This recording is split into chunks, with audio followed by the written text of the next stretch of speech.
आज का जो हमारा टॉपिक है वो साइनाइड और कार्बन मोनोऑक्साइड की पॉइजनिंग को हम डिस्कस करेंगे। बेसिकली जो दोनों होती हैं इसमें दोनों में एक कॉमन चीज़ होती है। ये बेसिकली क्या करती हैं, ये आपकी एरोबिक मेटाबॉलिज्म है उसको इनहिबिट कर देती हैं। एरोबिक मेटाबॉलिज्म को कैसे इनहिबिट करती हैं? क्योंकि आपका जो इलेक्ट्रॉन ट्रांसपोर्ट चेन होता है उसका जो कॉम्प्लेक्स 4 होता है उसको ब्लॉक करती हैं। इलेक्ट्रॉन ट्रांसपोर्ट चेन बेसिकली क्या करवाता है, ये एटीपी की प्रोडक्शन करवा देता है, एनर्जी की प्रोडक्शन करवाता है। लेकिन इसका ये बेसिकली जो स्टेप 4 होता है, साइटोक्रोम कॉम्प्लेक्स 4 होता है, जिसके अंदर कौन सा एंजाइम यूज हो रहा था, साइटोक्रोम ऑक्सीडेज, उसको ये इनहिबिट कर देती है। कार्बन मोनोऑक्साइड और की साइनाइड और कार्बन मोनोऑक्साइड की पॉइजनिंग। जब ये स्टेप आपका इनहिबिट हो जाएगा तो क्या होगा, पेशेंट को हाइपोक्सिया हो जाएगा, कोई भी एटीपी की प्रोडक्शन नहीं होगी और पेशेंट की डेथ भी हो सकती है। तो उसने बोला कि एरोबिक मेटाबॉलिज्म को इनहिबिट करती है। कैसे इनहिबिट करती है? क्योंकि ये आपका जो इलेक्ट्रॉन ट्रांसपोर्ट चेन है उसका कॉम्प्लेक्स 4 है, उसके अंदर साइटोक्रोम ऑक्सीडेज एंजाइम है, उसको इनहिबिट कर देती है, जिसकी वजह पेशेंट को हाइपोक्सिया हो जाता है। हाइपोक्सिया होगा तो क्या होगा, ये वाली जो हाइपोक्सिया, ये वाला हाइपोक्सिया होता है, अगर हम बाहर से सप्लीमेंट भी ऑक्सीजन दे तो ये वाला हाइपोक्सिया ठीक नहीं होगा और जिसकी वजह से पेशेंट क्या करेगा, एरोबिक मेटाबॉलिज्म इंक्रीज हो जाएगा, हाइपोक्सिया हो जाएगा। और ये वाला हाइपोक्सिया होता है does not fully correct with supplement oxygen. बाहर से हम सप्लीमेंट ऑक्सीजन का कोई मास्क लगा रहे हैं, पेशेंट को प्रोवाइड करें, ये वाला हाइपोक्सिया ठीक नहीं होगा, क्योंकि यहाँ पे प्रॉब्लम कहाँ पे आ रही है, इलेक्ट्रॉन ट्रांसपोर्ट चेन में प्रॉब्लम आ रही है। बिकॉज प्रॉब्लम कहाँ पे आ रही है, यहाँ पे ब्लॉक क्या है, इलेक्ट्रॉन ट्रांसपोर्ट चेन का जो स्टेप 4 है वो ब्लॉक है और पेशेंट की एरोबिक मेटाबॉलिज्म क्या होगा, इंक्रीज हो जाएगा। एनारोबिक मेटाबॉलिज्म जब इंक्रीज हो जाएगा तो क्या होगा, लैक्टेट वगैरह प्रोड्यूस होंगे। अब देखें यहाँ पे लिखा है साइनाइड। सबसे पहले हम साइनाइड को डिस्कस करेंगे। तो साइनाइड बेसिकली कहां से आता है? अगर हम कोई भी सिंथेटिक प्रोडक्ट है उसकी कंबस्टन कर रहे हैं, या एप्रिकॉट के सीड्स के अंदर क्या मौजूद होता है, एमेग्डालिन मौजूद होता है, अगर उसको इंजेक्शन हमने कर उसको खा लिया, एप्रिकॉट के सीड्स के अंदर है, या साइनाइड की इंजेक्शन हमने, एक पेशेंट है उसने सुसाइड किया साइनाइड की इंजेक्शन करके, या पेशेंट को एक फैक्ट्री में आग लगी है फायर विक्टिम्स के अंदर, वहां पे भी साइनाइड प्रोड्यूस होता है। तो यहां से साइनाइड आता है। बिल्डिंग अंदर फायर लगी है तो ये क्या करेगा, इसकी जब पॉइजनिंग होती है पेशेंट को हेडेक होती है, डिस्निया, उसका सांस खराब होगा, ड्रोजीनेस, सीजर, झटके लगेंगे और कोमा में भी जा सकता है। और स्किन के अंदर कौन कौन सी चेंजेस आ सकती हैं? सीजर मोस्टली ये बेसिकली हाइपोक्सिया करवा रहा होता है, इस वजह से सीजर लगते हैं। स्किन के अंदर बेसिकली आपकी जो स्किन होती है वो फ्लैश्ड अपीयर फ्लैश्ड यानी चेरी रेड की तरह आपको नजर आएगी। और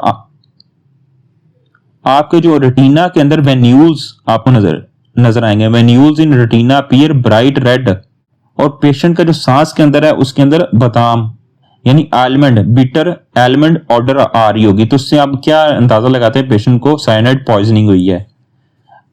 अब यहाँ पे जो कंसेप्ट वाली बात है लैब्स में, इसमें देखें partial pressure of atrial oxygen ये नॉर्मल रहता है। कैसे नॉर्मल रहता है, ये बेसिकली यहाँ पे कंसेप्ट वाली बात है। और इसमें कर्व भी आपका नॉर्मल रहेगा, ऑक्सीजन की सैचुरेशन भी साइनाइड में क्या होगी, नॉर्मल रहेगी इनिशियली। ये आपका यहाँ पे कंसेप्ट है। देखिए ऑक्सीजन की दो फॉर्म्स होती हैं, एक होती है बाउंडेड फॉर्म, दूसरी होती है अनबाउंडेड फॉर्म। जो अनबाउंडेड फॉर्म होती है वो बेसिकली पार्शियल प्रेशर को भी शो करती है, और जबकि बाउंडेड फॉर्म होती है वो किस चीज को शो करती है, वो ऑक्सीजन की सैचुरेशन को शो करती है। देखिए यहाँ पे ऑक्सीजन के साथ प्रॉब्लम नहीं है, यहाँ पे प्रॉब्लम कहां पे है, आपकी इलेक्ट्रॉन ट्रांसपोर्ट चेन में।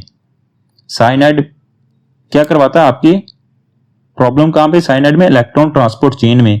तो क्या होगा, इसी वजह से पार्शियल प्रेशर ऑक्सीजन का और सैचुरेशन दोनों नॉर्मल रहेंगी, क्योंकि इलेक्ट्रॉन ट्रांसपोर्ट चेन में प्रॉब्लम है, ऑक्सीजन के साथ no problem with oxygen.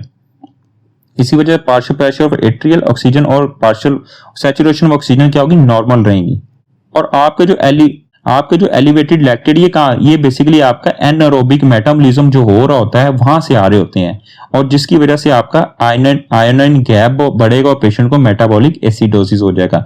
Elevated lactate आप कहां से आ रहे हैं, एनारोबिक मेटाबॉलिज्म से, और पेशेंट का आयनाइन गैप बढ़ेगा और पेशेंट को क्या होगा, मेटाबॉलिक एसिडोसिस हो जाएगा। अब देखिए उसने बताया कि हम एम्पल ऑक्सीजन का एम्पल बाहर से सप्लीमेंट ऑक्सीजन देंगे तो ये वह साइनाइड पॉइजनिंग ये बिल्कुल ठीक नहीं होगी। ये आपकी एम्पल हम ऑक्सीजन दे रहे हैं बाहर से, मास ऑक्सीजन का लगाया है, लेकिन क्या होगा, सप्लीमेंट हमने 22 ऑक्सीजन दी है, यहाँ पे उस ऑक्सीजन के साथ प्रॉब्लम नहीं है। यहाँ पे प्रॉब्लम कहाँ पे है, इलेक्ट्रॉन ट्रांसपोर्ट के साथ प्रॉब्लम है। तो 22 ऑक्सीजन देने से साइनाइड की जो हाइपोक्सी हो रहा है वो कभी भी ठीक नहीं होगा।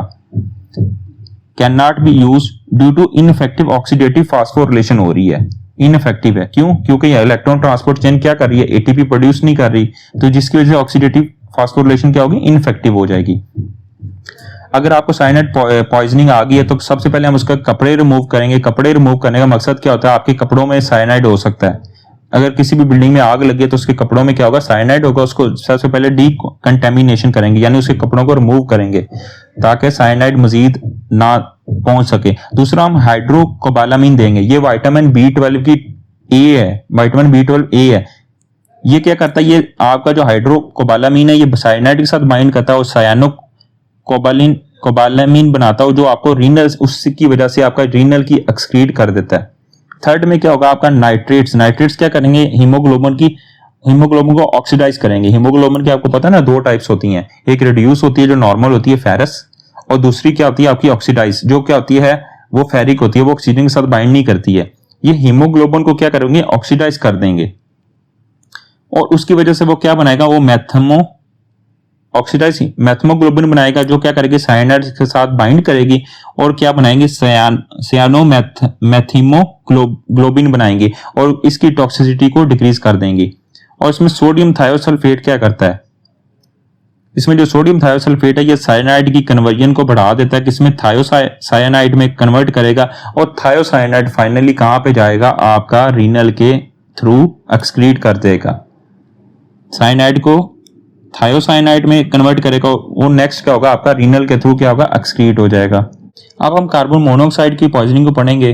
तो बेसिकली अगर मोटर का एग्जॉस्ट है, जो व्हीकल आप इस्तेमाल करते हैं, बाइक है या वो गैस हीटर आप रूम में सर्दियों में इस्तेमाल करते हैं, या फायर विक्टिम्स हैं, ये क्या करते हैं, कार्बन मोनोऑक्साइड को बनाते हैं।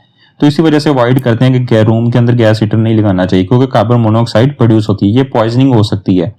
जब इसकी पॉइजनिंग होगी, पेशेंट को हेडेक आएगा, वॉमिटिंग आएगी, पेशेंट कंफ्यूज होगा, विजुअल डिस्टर्बेंस होगी, सही नजर नहीं आएगा, क्योंकि ये हीमोग्लोबिन के साथ कार्बन मोनोऑक्साइड बाइंड करती है, 200 टाइम्स ज्यादा बाइंड करती है एज कंपेयर टू ऑक्सीजन, क्योंकि इसकी ताकत है 200 गुना ज्यादा है, और कोमा हो सकता है इसकी वजह से पेशेंट को। अब इसमें जो स्किन होगी, चेरी रेड स्किन नजर आएगी विद बुल्लस, और जो स्किन के अंदर कौन से बुल्लस लेजन होंगे, जिनके अंदर फ्लूइड फील्ड होगा।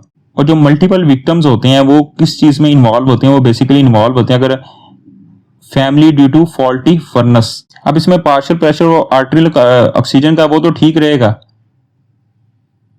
वो नॉर्मल रहेगा, लेकिन इसमें जो कार्बोक्सी हीमोग्लोबिन है वो एलिवेट हो जाएगी इन कॉक्सीमीटर।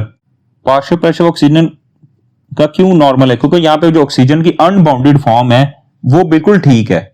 ऑक्सीजन की आपको पता है ना, दो टाइप्स होती हैं, एक अनबाउंडेड होती है जो हमें क्या बताती है, पार्शियल प्रेशर बताती है ऑक्सीजन का, और दूसरी होती है बाउंडेड जो बताती है सैचुरेशन ऑफ ऑक्सीजन।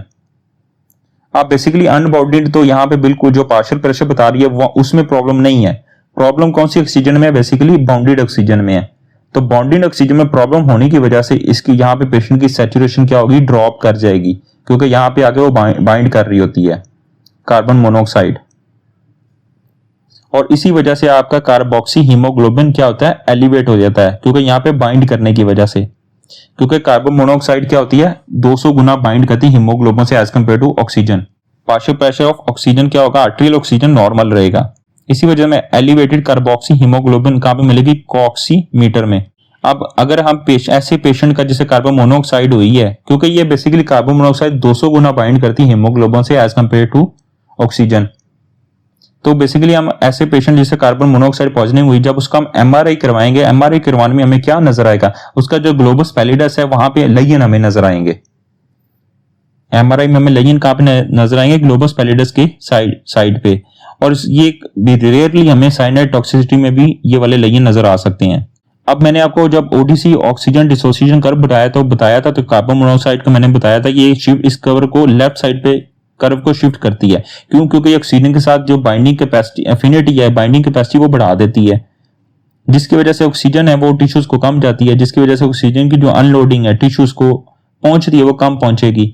तो उसने बोला ये कोऑपरेटिव ये बाइंड करती है हीमोग्लोबिन से 200 गुना ज्यादा बाइंड करती है, इसकी एफिनिटी होती है एज कम्पेयर टू ऑक्सीजन, और इसी वजह से कार्बोक्सी हीमोग्लोबिन ग्लोबिन बनता है, जिसकी वजह से ऑक्सीजन की सैचुरेशन क्या होगी, हमें डिक्रीज मिलती है, डिक्रीज ऑक्सीजन सैचुरेशन हीमोग्लोबिन। इसका ट्रीटमेंट की बात है तो 100% ऑक्सीजन देनी होती है। दूसरा हमने हाइपरबैरिक ऑक्सीजन देनी होती है इन सीवियर केसेस में।